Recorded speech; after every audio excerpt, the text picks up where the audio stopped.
loads of gel with this fella, Sharky, and I mean loads of gel. He's got a story to tell. I've got Georgie boy there as well. And then I've got me, hoi hoi. So go on then, Sharky, so where are you from, mate? I'm a Medway boy. Medway boy? Yeah, from a little village called Who. Who? Yeah. Go on then, tell us just a little bit of the chaotic lifestyle that you've lived, you know, like how did it all start off with you? Wanting to be one of the boys in part of the gang in the village, you know what I mean? Starts at peer pressures, you know what I mean? Wanting to live up to their expectations,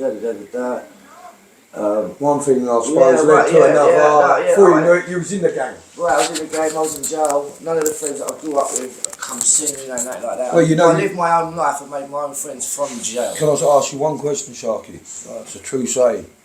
This boy here blessed me, yeah? Yeah. Lucky he did. My mother's life.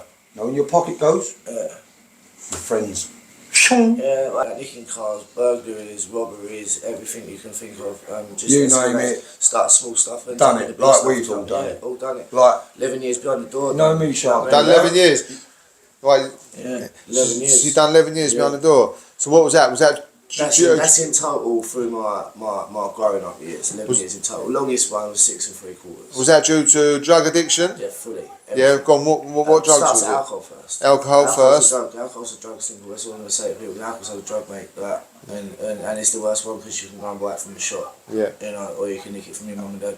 Another thing. No, it's legal. It's legal. Yeah, that's what it's I'm legal. You got Like, so then, how fast did it accelerate? I was in jail for the first time, 16. 16. What was that for? That was for thieving from shopping jam. Yeah. And then, how long did you get? 2 weeks. 2 weeks. That was the worst. The start of my life. 2 weeks in prison. The judge went, you can have a short, sharp shock. Knowing that I don't come from a family that go to criminal or that are criminals. I'm the only one. Who's turned out? That's dead. Like, I'm the eldest kid on both sides of my family. So I'm the firstborn, yeah. And mate, I kid you not, 2 weeks that judge gave me, what a mistake that was. Because I could have hated it and not wanted to go back. I never really wanted to go back, but you know, once you find that groove, that's it. Right. Like I said to him. Hold up. I stole off my family, I nicked their cars, I nicked their gold cards, I've done everything to my family. Yeah. I should be doing that to just Joe Nobody's. Well, I shouldn't be doing it to Joe Nobody's, but I done it to my family first because I didn't want to go and do it to everyone else because that's affecting the bigger world, you know what I mean? If I can just keep it with my family, then not many people, you ain't got to hurt that many people. But so when I finally hurt my family to the point they kicked me out of the house, then I have to go do it for somewhere else, you know what I mean? Because addiction's powerful, mate. I've always been under the influence of alcohol when I've been arrested, so I've done every single drug you can think of, and like obviously ended up on the powerful ones, the most, injecting heroin, crack cocaine.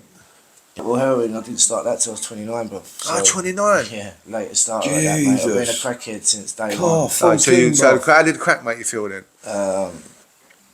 On top of the world, mate. Like, yeah, I've like... As soon as you mention it, it's in your head, isn't it? Yeah, like I used to smoke cannabis for a shoot for Hubbly Bubbly, and then as soon as I got introduced for a mouthful of smoke, cocaine smoke, that was it. I was never going back to puff or nothing like that. Grabs you by the balls, doesn't it? Gone, boy. It's gone. So that's when I started taking my dad's gold card and stuff like that. Yeah, that's just when the crime starts coming in. This is where the crime starts. Well, the crime for getting hash and that, you only got to go and nick a 15 quid this and that, whatever it was. Not even that. Yeah, there you go. But then if you're on a crack cocaine buzz, you need grands. A total of 11 years. Done a total of 11 years. Yeah. So the longest I probably was out for, apart from now, would have been a period where I was stabbed, so that I weren't really physically. Even though I did end up going back to jail after being stabbed, I weren't physically fit. So that lifestyle on drugs, crime, do you think that was what caused you to have that serious attack on you? Yeah, it all led up together, mate. You know, you put yourself in a scenario, mate, having people from certain areas come down, sell drugs, to get involved in their beef, and you get caught Next minute. So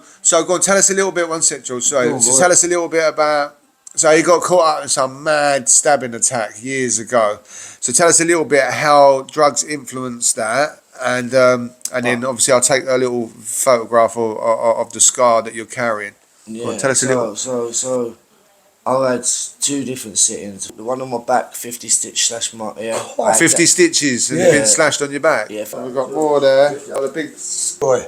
What? We've got all this big scar. What's the boy? The Lord's put him 50 stitch on my back, yeah, 9 in my eye, yeah, and I didn't know, I was in my bath at the time, then my door kicked clean off. So you, And I'm protecting my other stab wound. yeah, and then there's so still, I took a kick to the head, Yeah. that opened my eye, pissing blood, I couldn't see, yeah. yeah. So Once by they then, left my property, I put my dressing gown on, walked upstairs to the bike shop, yeah, and said, look, can you call an ambulance for me, because obviously I can't Just been see out done, my eye, yeah. I've got blood everywhere, yeah. And I said to the lady, so I was like, can you check my back, because I feel like I've got something's cold, I can feel cold heat penetrating me. She pulled my dressing gown down, and I've got a 56 slash mark on my back. And that was over what? Crack. That was over being targeted as the weakest link in the two. good it. Just because. In the drug scene. Yeah. I was In that- the weakest link because at the end of the day I was an easy target. I'd already had injuries from a stabbing before. So Yeah. I'm going to kick his door off, upset the people they want to get to, and that'll draw them down. You know what I Yeah. mean? When they did draw them down, and they all started warring after that. All right. Cool. So then, obviously, so you're the weakest link because they see that you've had another injury before. Let's go to that injury. Yeah, So that what happened injury. with this belly injury? But that was a premeditated. you mind talking about it? Yeah, it was a premeditated attack. So it was like another knife was put in a position where they could use it against me, and they did. Well, they So stabbed you in the belly. They stabbed me in the down the side there twice with a 12-inch blade. Keep, Oh, come no. around here, That's look. a drainage hole, that is. Is it? Oh, is that Look the here, size? look here, look. It's All drainage. this. Again. Look at that massive scar across his belly. He's been stabbed. I've had that stitched, reconstructed. operated. How far did it go in? Near enough all the way. I had 9 lacerations to my last bone, my stomach. I had 3 laparotomy operations where they cut your belly open and pull out your insides. Whereby on the last night they pumped 16 pints of blood into me by hand just to keep me alive. 29, got addicted to heroin. And Yeah. how bad did it get from there? In what sort of terms? Health terms got worse and worse and worse. Yeah. You know what I mean? Everything got worse. Nothing ever got better, mate. Well, It's go on just then, a short term. Just, It's just a be short term. explicit, like mental health. So everything's got worse. Nothing never got better, mate. Do you know what I mean? Go on, be You know, explicit. health, things like infections that could, if you don't cure them, could kill you. Do you know what I mean? The livers and The stuff liver. like that. I've had the treatment. I was lucky where I went to jail because jail saved me a few times. You know what I mean? I've had the treatment. Yeah, yeah. 40 grand's worth of treatment. Yeah. I'm now being successful at the age of 44. 40. I started at the age. My life started. That saying, my life started at 40. Mine did. I got a job. And I haven't looked back. I've been working for 4 years, it's nearly 5 years now. Yeah.